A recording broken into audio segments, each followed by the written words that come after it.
Buehler faces live hitters for the first time since his second Tommy John surgery. Chip Kelly advocates for the abolition of football conferences. And LeBron James didn't take his talents to Minnesota, but he did take his son. And that's something. Good morning. I'm James. This is your daily dose of sports and snark for the greatest sports city of the world, Los Angeles. This is the faithful Angelenos Morning Report. It is August 10th, 2023. You see that thing back there? Set that bastard on fire, and that's exactly what today has been like out in Tulsa, Oklahoma. This is my last week of work here. I'm overjoyed about it. But let's get a little happier by talking LA sports. If you like being in the know about LA sports, clickety-clack the like button. Clickety-clack the subscribe button. There's a notification bell. Hit that. It'll let you know we drop new content. Sharing is caring. Let people know we exist. And comment. As much as I despise Oklahoma, there is always good stuff to talk about when it comes to LA.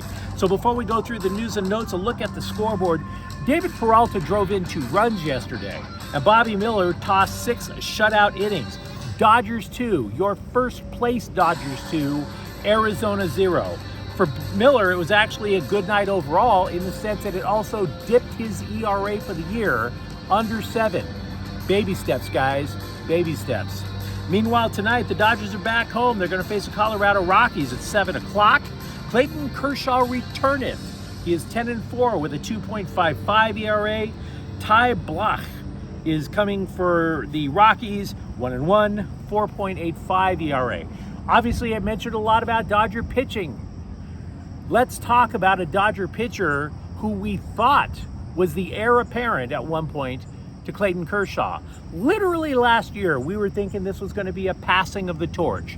The multi-time Cy Young Award winner in Kershaw, eventually passing the torch off to Walker Buehler, just didn't happen because Buehler's elbow couldn't hold up. The man's had 2 Tommy John surgeries. So yesterday, for him, was a big milestone on the road to recovery. He faced live hitters yesterday. Reviews are mixed. And what I mean by that is Buehler, who I've never met, always struck me as a pretty high-strung guy. Because I'm a high-strung guy. I wish I weren't, but I am. So Buehler, he was asked about it. It was fine. Made some good pitches, some bad ones. If I step on the field this year, I'll have blown that out of the water. I'm pretty proud of where I am. Not exactly the most exciting quote you've ever heard. Now keep in mind, this is from a guy who decided to make September 1st his own personal deadline to get back on a major league mound. That's 3 weeks away. Maybe he's probably tempering his thoughts. Now, when I say reviews are mixed, however, you go to Dave Roberts and it's an entirely different story. Quote, it went very well. Everything looked crisp. Fastball was 92 to 93 miles per hour. The cutter was 90. So the velocity was better than I expected, unquote. So we don't necessarily have anything firm on Walker Buehler. He still wants to obviously pitch on a major league mound before September 1st. That might be a little bit too aggressive. We'll have to be patient and find out. Roberts also said an MRI on designated hitter J.D. Martinez revealed absolutely nothing. But the player did get an epidural injection. You might recall for like the last couple of weeks, he's been saying that there are days where he literally can't even walk. Pain and numbness in both of his legs. Now, an injured list stay is not expected. But having said that, don't expect him to play until at least Saturday at the earliest. Roberts also responded to allegations from Slum Diego Padres starting pitcher Seth Lugo. Lugo alleged that the Dodgers were stealing signs, not in the same sense that the Astros or the Red Sox cheated, because that was with electronics and signaling and this, that, and the other. All the Dodgers did was if they took note, when a Dodger runner was on second base, he would take note of where the catcher may or may not have been lining up. May or may not. Because according to Roberts, quote, it's surprising coming from him. Sounds like an excuse, unquote. Added Peralta, quote, if you see all his pitches we hit, they were right down the middle, unquote. So the Dodgers are pretty defiant. They're not even saying that they did something which is technically legal in the game. They're just saying Lugo just flat out stunk up the joint. Sucks for him. Chip Kelly, the UCLA football coach, looked across the college football landscape and decided, instead of say we should all jump from conference to conference to conference, why not just completely deconstruct the system entirely? Here comes the quote. Why aren't we all independent for football? Take 64 teams in the Power 5, make that one division. Take 64 teams in a group of 5, make that another division. We play for a championship, they play for a championship, unquote. I gotta tell you something. Because maybe the reason there's only very few schools who can go independent like that, Notre Dame, and who else? Who else can work in a completely independent system? Not 64 of them, I'll tell you that. Chip Kelly, I'm not trying to say that the guy, look, Mr. Kelly, you know much more about football. You will forget more about football than I will ever know. So I got you on that. But you kind of sound like the guy who got a little bit too stoned in the philosophy class with his deconstructionist crap, right? Oh yeah, I was reading Jacques Derrida and his theory on deconstructionalism. Totally took down Plato's Republic, gave it a middle finger. Take that, Greeks. I mean, what are you doing philosophizing about the entire universe of college football? This is not metaphysics. This does not need deconstruction.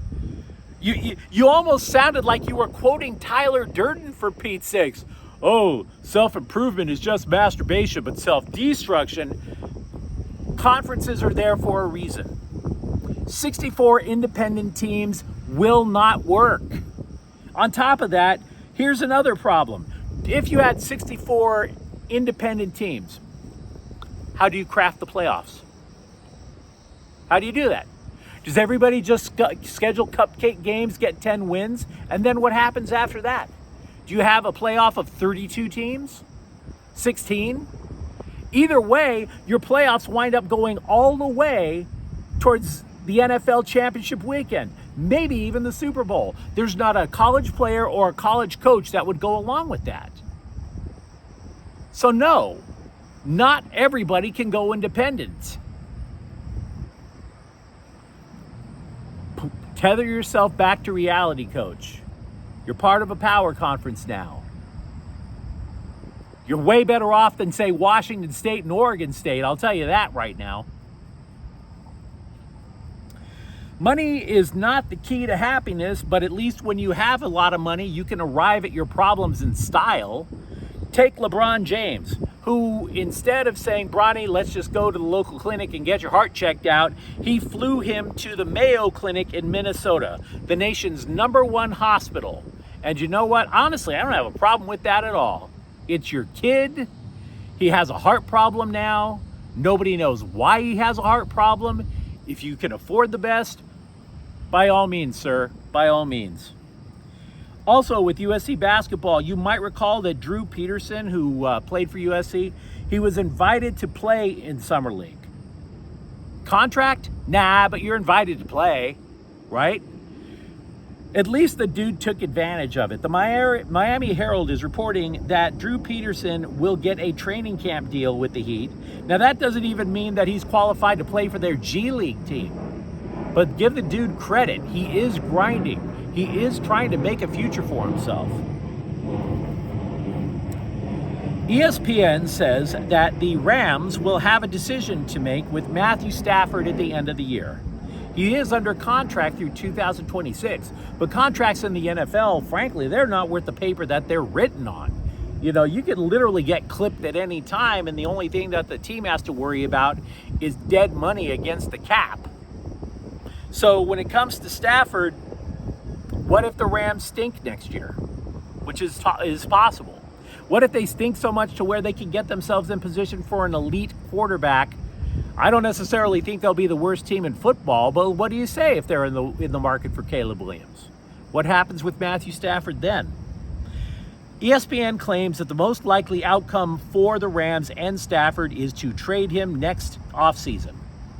Or maybe Stafford might even retire if he gets beaten up this year the way he got beaten up last year behind that offensive line. Either way, I want to give you a little note that might run your blood a little cold if you're a Rams fan. You might have heard about this Netflix documentary, Untold. Former NFL quarterback Johnny Manziel confessed that he never watched game tape when he was a quarterback with the Cleveland Browns. He was so stressed out, they gave him an iPad. It had clips of the opponent to try to study up. How much did he watch? In his own words, quote, 0, unquote. Now, why do I bring this up to you? Glad you asked. Who's the guy who drafted him? Browns GM Ray Farmer. Only he's not the Browns GM now.